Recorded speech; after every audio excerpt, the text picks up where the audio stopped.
Hello and welcome to My Football Vlogs. Right, so I do apologise, I've been a bit late today, so I've just not, for some reason, had the motivation or whatever to do this the last couple of days, and I've just started back at college, so I haven't really found a lot of time to be kind of doing this, but I suppose I'm here now and I may as well crack into it. Arsenal beat Man United on Sunday by 3-2, and it was a huge victory for the team. From start to finish, it was a great game. It was one of the games of the season. And it was quite funny, like you look at our game Sunday against United and you look at Liverpool-Chelsea on Saturday morning, and the contrast in the two games between the four clubs at the moment, it was quite staggering. Like our game was full of speed, energy, brilliant ball control, brilliant goals, brilliant individual performances, and then you just look at Liverpool-Chelsea and it was just dead, it was stale, it looked slow. There was no like enthusiasm from like any of the fans. Like it didn't look entertaining in the slightest. But look, we got a huge win on Sunday. I thought we played fierce well.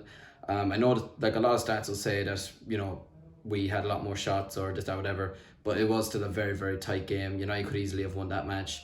The goal that Rashford scored at the start was an unbelievable strike from was it 30 yards out or something like that. But obviously Nketiah got us back into the game, and obviously he got the late winner as well.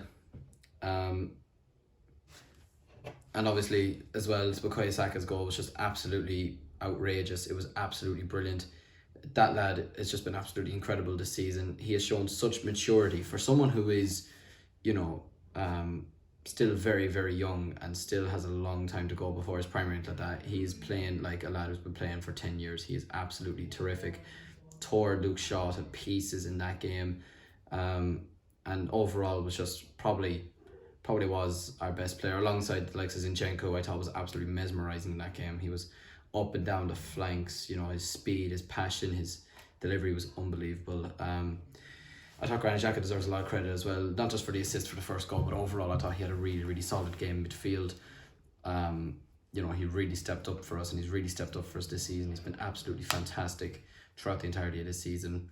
I thought Ramsdale pulled off a great save in the second half from Rashford's shot, but the mistake he made for Lisandro Martinez's goal was just chronic. Him and Tomiyasu, the miscommunication there was just ridiculous. But look, it didn't matter in the end. We got the win anyways. But like that could have really, really, thrown us back, and that could have cost us a game, which would have been really, really disappointing, because I thought we really had to win this game after City beating Wolves as well.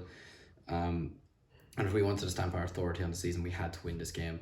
And I mean, look, I'm going to give full credit to Manchester United.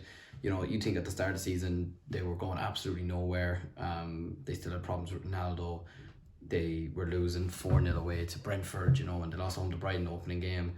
But the way that Ten Hag has turned their team around is absolutely fantastic, and I think they actually will be a team to watch next season in terms of the title race. Like, I mean, the funny thing is, the way the season is going is United could still end up like a few points behind us. City drop a few points, we drop a few points, they're right back in it. But whatever about this season, next season they'll 100% be in a title race. I'm absolutely convinced of that. They've got some real top quality players hitting form right now. Casemiro's been one of the signings, if not the signing of the season. He's been absolutely terrific. And yeah, I mean, full credit to them. And I mean, they're going to be in the League Cup final realistically against Newcastle, and they could easily beat Barcelona in the Europa League and get to the next round. So yeah, they still have it all to play for the season, and fair play to them. But the most important thing anyways is that we got the win. At this stage of the season, you just got to win games, and it doesn't matter how you do them, whatever. So obviously now we move on to Manchester City. Manchester City in the FA Cup on Friday. That's going to be an interesting game. And what's funny is that, like, even though it is the FA Cup, us beating them could give us a bit of an edge towards the end of the season, because it'll allow us to see how we can play against Man City in the league. The mental games will begin between Pep and Guardiola, or Pep and Guardiola and Arteta. And as well, like, if we could go away to City and win, then that proves to us that we actually can beat City, because the lot of talk at the moment is like Arsenal still have to play City twice, blah blah blah. But if we can go beat them in the FA Cup, we can prove, even with like a few second season players or whatever, it can prove that we actually can beat them. And if we can beat them, then that'd be massive. Like, I'll be honest, I'm not overly worried about the FA Cup this season. Like, if we do lose to City Friday night, I'll be honest, I'm not going to lose much sleep over it. But it would be nice to obviously win, and I do go into every single game wanting to win no matter what. So I do expect us to make a good few changes though. I expect Turner to start in goals, and it's sort of weird because, like, I feel the likes of Gabriel will play. I feel the likes of Thomas Partey could play. Xhaka could even make an appearance somewhere. Who's to say Martin Odegaard might not start as captain? Saka could play, Martinelli could play, and Nketiah is going to play. We know now that El Neni's not going to play. He's injured and we don't know for how long, but he is injured. He won't be playing that game. So you're thinking to yourself that Partey will probably have to play that position again. But then you're thinking, you know, Fabio Vieira could probably come in and play on the left-hand side. Zinchenko could be given an opportunity as well in midfield. You never know. That's what I'd like to see anyways, potentially, because I think Tierney could do a job against Manchester City potentially, but obviously, look, we'll have to wait and see. I'd like to see him get a run out, Tierney, because he hasn't had as much game time from, you know, starting recently, and he is a very, very good player. And rumours that we're looking to sell him in the summer and all this kind of stuff, I wouldn't sell him at all. I think he's good for the dressing room. He's a good character to have around, and he's a player who just wants to play football, and he will keep pushing to get back into the starting 11. And that's a player that I think we need more so than, I'll be honest with you, some fans are looking to bring Nuno Tavares back and get rid of Tierney. Absolutely not. Tavares doesn't convince me at all enough that he's good enough to be a Premier League player for Arsenal. So I still think Tierney's a much better player to have around. Yeah, and as well, it gives Leandro Trossard a chance to show us what he can do as well. I do anticipate that he will start this match potentially on the left, I'd say.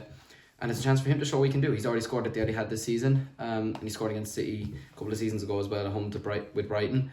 And he's done really well in big games this season. He came out against United, he looked good, was a huge help in the build-up towards the winning goal. So let's see what he can do. It's going to be a good game. It's going to be a real tough game. I could see it being a real end-to-end game, and I could see it being you know, a high-scoring game as well. I'm hoping maybe it could be a 3-2 Arsenal or something, but at the same time, City could come out and they could just absolutely dominate us and beat us from start to finish. But like I said, even though I could give you the mental edge in a way over City, if we lost this, I'm not going to be too worried, and we really shouldn't be. It's the FA Cup. This season, our focus should be the Premier League and the Europa League on top of that. So yeah, look, it's just a quick enough video. I do apologise that I haven't been around doing these the last couple of days. It's just been mental trying to get settled back into college and whatever, but hopefully over the next while I'll be a lot more consistent with these. So thanks very much for watching anyways. Please subscribe if you're new around here, and yeah, I'll chat to you in the next one.